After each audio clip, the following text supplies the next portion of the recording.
Pessoal, é para chamar uma hora agora, hein, Demetrios? Não? Não? Vamos continuar?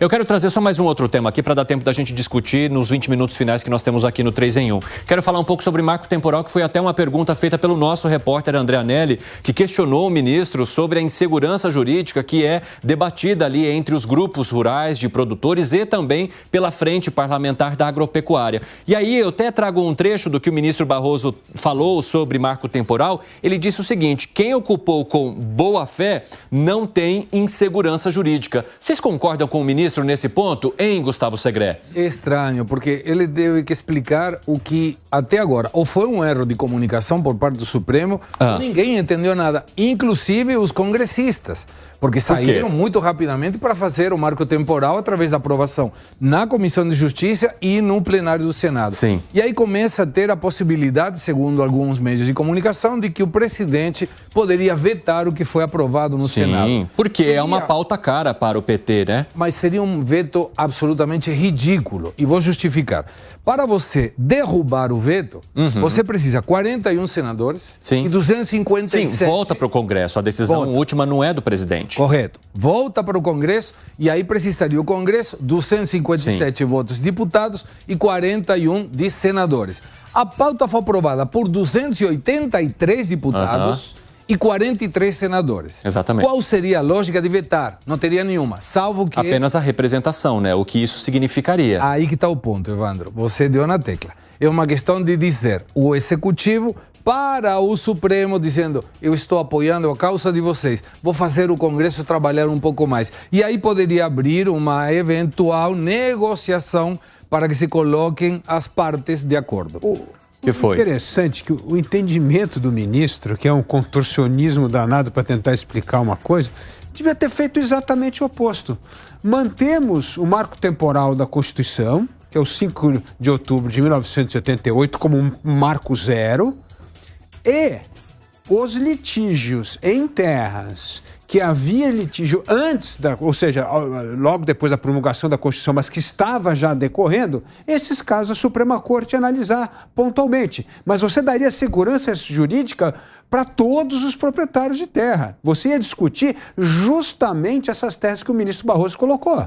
Ou seja, terras que foram invadidas, griladas, e houvesse uma disputa jurídica no 5 de outubro de 1988, essa sim o Supremo ia analisar, porque são casos específicos. Mas o que o Estado de Direito precisa fazer é garantir a propriedade privada a todos, com a titularidade. É isso que tem que fazer. Então, a decisão do ministro vai ser exata ao oposto. Apoiamos o marco temporal, 5 de outubro de 1988, e os litígios que houvessem em cima de pedaços de terra daquele caso específico, nós íamos julgar caso a caso. Eu queria trazer um pouco mais de molho aqui para o nosso debate, porque eu estava conversando com alguns juristas para entender como é que fica a discussão quando se está no Senado e também no Supremo Tribunal Federal. E uma coisa que eu ouvi bastante que é interessante desse tema é que dificilmente os juízes que pegarem ações envolvendo demarcação de terras indígenas vão contra o entendimento do Supremo Tribunal Federal, porque ele também é constitucional.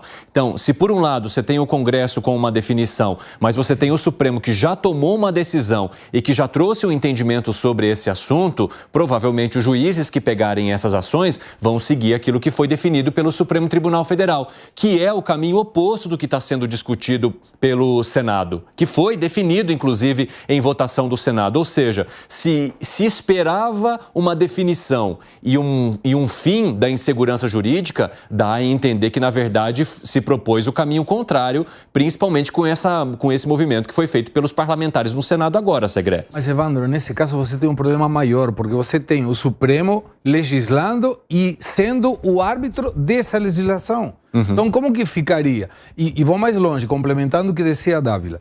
A Constituição determinou que eram ocupações de terras indígenas e quem estivesse como indígena questionando a possessão da terra mesmo não estando. São as duas opções. E quando você tem uma determinação do Supremo que o Congresso já legislou, já é lei, falta a promulgação do presidente, mas é lei. Ok, vai ser lei efetiva quando seja publicada também. Mas, nesse ponto, como que podemos esperar que um juiz que eventualmente tenha que decidir uma coisa, diga, peraí, eu tenho duas determinações diferentes. a lei do Congresso que diz uma coisa e o Supremo que diz outra. Exatamente. E aí banca o entendimento. E aí a maioria dos juristas, segundo essas pessoas com quem eu conversei e também nos artigos que eu li, é que dificilmente os juízes vão contra uma decisão que foi tomada no plenário do STF. E essa questão já havia sido pacificada? Ele até foi muito claro na explicação dele sobre quem dá a última palavra. Ou seja, é o Supremo, fora os casos em que o Congresso pega e aprova uma emenda constitucional. Então, do jeito que está hoje, esse projeto passou aí e tal, se alguém tiver, se houver lá um contencioso e alguém falar, olha... A decisão do Senado deve parar no Supremo de novo, Piperno. Exato. Porque alguns partidos devem questionar isso lá no Supremo. Então não se encerra a discussão. Não. Veja, do jeito que está hoje, quem levar para o Supremo vai acabar prevalecendo o que o Supremo resolveu. Só que o Congresso tem a prerrogativa de, via PEC, passar por cima disso que o Supremo decidiu. Então, isso pode mudar na frente. Agora, a gente está discutindo, e discutiu-se aí à vontade nesses últimos dias, né, a questão de o Supremo tem ou não tem razão, o Congresso tem ou não tem razão. Pouco se discutiu sobre o texto. Então, eu convido a nossa audiência para dar uma olhada no texto.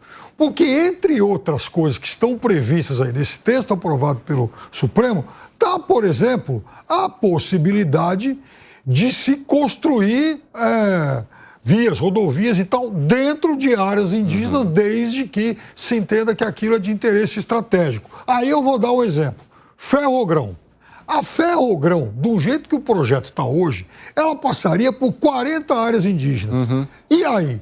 Pode ou não pode? Isso é ou não é interesse estratégico? Pois é, essa é mais uma dúvida. Então, o problema são essas palavras vagas, abstratas e que não querem dizer nada na prática. Interesse estratégico. Está no texto. Interesse estratégico. Está no texto. Esse que é o ponto. Está no texto. É uma palavra escorregadia, mal definida. Tudo pode ser interesse estratégico, dependendo do interesse. Do ponto de vista de quem? Do ponto de vista de quem. Então, eu detesto essas palavras escorregadias. Agora, na prática, Evandro, o que eu vejo era uma questão pacificada e agora tudo pode, qualquer propriedade privada pode se tornar alvo de contestação. Ah, mas ali não passou um povo indígena. Opa, mas peraí, e como provar isso? E se de repente vem um povo indígena e fala, não, mas nós aqui tentamos a posse dessa terra, ou como disse o próprio ministro Barroso, estávamos por perto tentando voltar, como é que você vai provar isso? Então o Brasil inteiro passa a ser alvo de insegurança jurídica, dada a propriedade privada aí ameaçada. Que foi, Dávila? Não, eu acho que tem um ponto importante que traz aqui para reforçar a atuação da bancada ruralista e de outras bancadas que querem preservar a propriedade privada, que é o seguinte: vamos trabalhar nos outros elementos que trazem a contestação da propriedade privada. Vou falar aqui 2 pontos. Primeiro ponto, a bagunça de cartório no Brasil. Você compra uma terra, principalmente onde a fronteira agrícola está expandindo agora, ali Maranhão, Paraíba, é uma dificuldade para você encontrar título legal.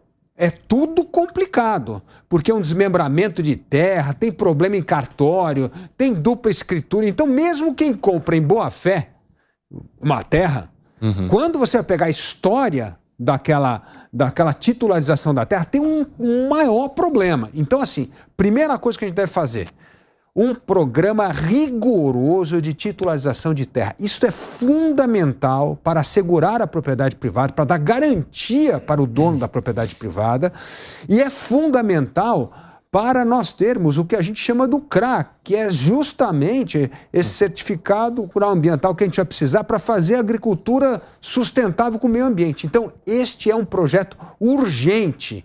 Como é que nós vamos legalizar a titulação de terra no Brasil? Principalmente em áreas complicadas, porque esse problema não tem grileiro no sul-sudeste aqui, não tem nada. O grileiro está lá em cima, porque tudo lá, a escritura é complicada, Evandro. Então a gente tem que resolver o negócio de titularização de terra, porque senão nós vamos continuar dando pano para manga para esse tipo de discussão. Porque a fronteira entre o grileiro, tem o grileiro, como o Piperno aqui, viu, Piperno? Concordo com você nisso aí. O grileiro bandido tem que ser preso. Mas um cara que compra uma terra, Aí você pega lá a escritura da terra, tem 2 títulos bons, aí tem uma que é folha, sulfite, escrita à mão no meio do cartório. Tem cara que vende a mesma terra para 3. Que é o problema. Então, assim, a gente precisa ter um esforço concreto para resolver a questão de titularização de terra no Brasil. Tenho 30 segundos para você, Segré. Muito rápido. Coisas que aconteceram comigo. São terras que iam ser dadas como garantia de uma operação em que eu participava, que tinha vários titulares. Então você não pode pegar como garantia porque são como se fosse uma fazenda de vários andares. Fala, mas não tem andar, é um. Não podia. E a outra, em Manaus, eu vivenciei também. Tinha 3 rodovias para ir para um lugar. Em uma não podia passar depois das 6 da tarde porque era o horário que os índios saíam para caçar. Então, mesmo tendo uma rodovia, não dava para passar. Por conta do risco. E a outra era uma terra que os indígenas cobravam pedágio para você passar. Então tinha que ir por outra que era mais longe, porque em uma não podia porque saíam para caçar e em outra porque cobravam pedágio.